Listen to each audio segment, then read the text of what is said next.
l'Union sacrée se retrouve à tout moment. C'est un leader pour vraiment discuter des grandes lignes à suivre pour les enjeux qui sont en train de miner le pays jusqu'au rendez-vous du 31 décembre 2024.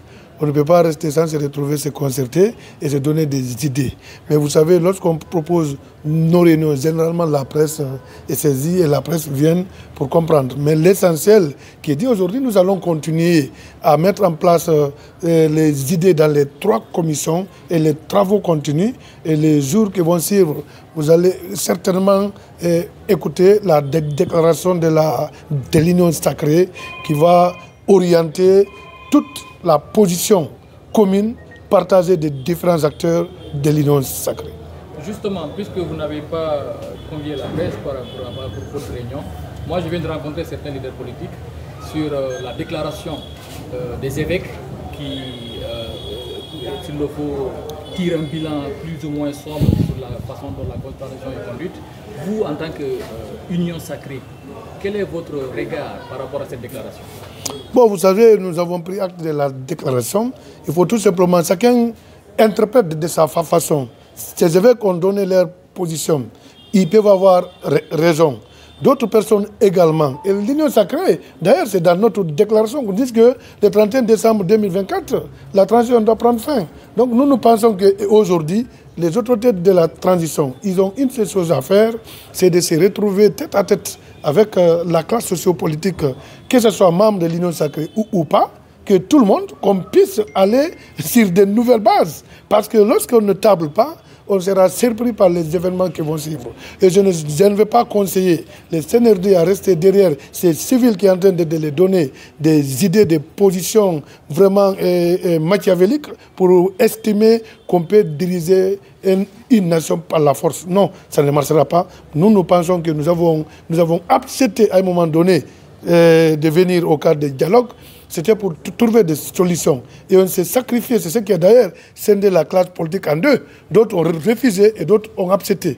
Et ceux qui ont accepté ont été finis par être déçus par la mise en œuvre des résolutions. Et les mêmes personnes qui ont empêché la mise en œuvre de ces résolutions ont été reconduites par le président de la transition lors de la dissolution du gouvernement et la mise en place d'un nouveau gouvernement. C'est important aujourd'hui de rappeler que le général n'a pas pris le pouvoir pour qu'il approche des gens qui viendront faire leur propre c'est-à-dire affaire dans la gestion de la transition.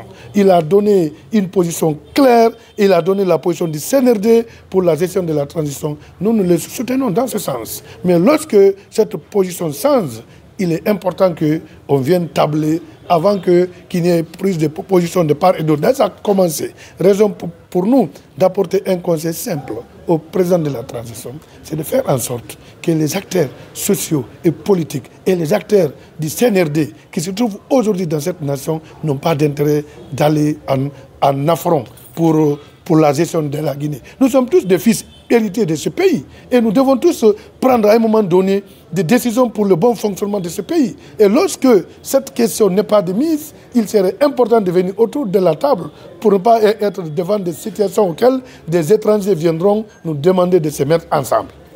Est-ce qu'aujourd'hui l'Union sacrée a englobé, a regroupé tous les partis politiques? Nous ne sommes pas là. L'Union sacrée, c'est ouvert à tout le monde, même vous.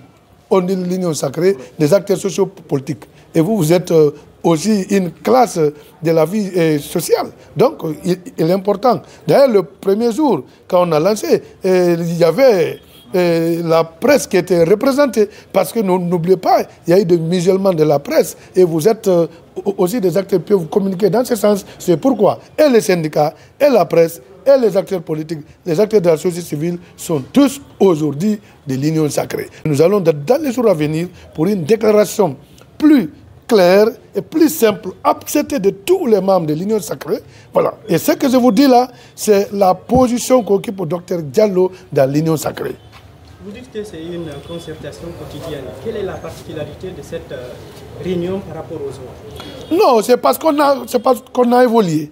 On a réussi quand même, par rapport à tout ce que nous avons discuté comme stratégie, de donner des orientations dont on va développer lors de notre conférence de presse qui sera adoptée par tous les membres de l'Union sacrée.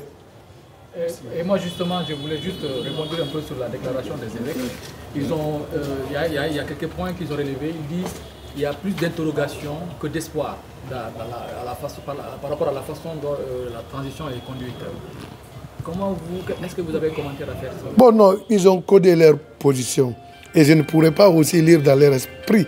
L'essentiel que nous avons tous quand même noté que il y a des difficultés qui pointent à l'horizon et les évêques ont confirmé la position des acteurs sociopolitiques guinéens. Donc c'est normal que maintenant les CNRD puissent rapidement chercher à voir comment diagnostiquer cela et trouver des solutions avec les filles et fils de ce pays pour qu'on puisse avancer. Parce que c'est une transition. Ce n'est pas un mandat. Lorsque vous êtes dans une transition, vous gérez par consensus. La transition est toujours gérée par consensus parce que chacun se réclame héritier de la Guinée en tant que fils natif. Voilà. Et l'autre chose aussi, ils ont exigé, s'il le faut, le retour des exilés politiques pour qu'il y ait vraiment un dialogue, un cadre de dialogue inclusif. Effectivement, vous savez que les exilés sont déjà tous les membres de l'Union sacrée. Aujourd'hui, il n'y a pas un exilé qui ne souscrit pas à l'Union sacrée. Donc, je vous l'ai dit, c'est pour dire que l'Union sacrée n'est pas une petite structure.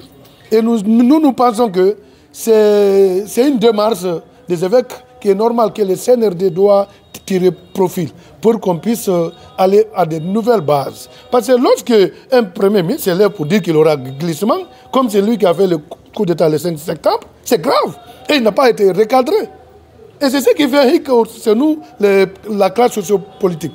Et aujourd'hui, nous avons estimé que c'est un leader qui était parmi nous hier, qui disait que tant que si la transition dure, elle se complique.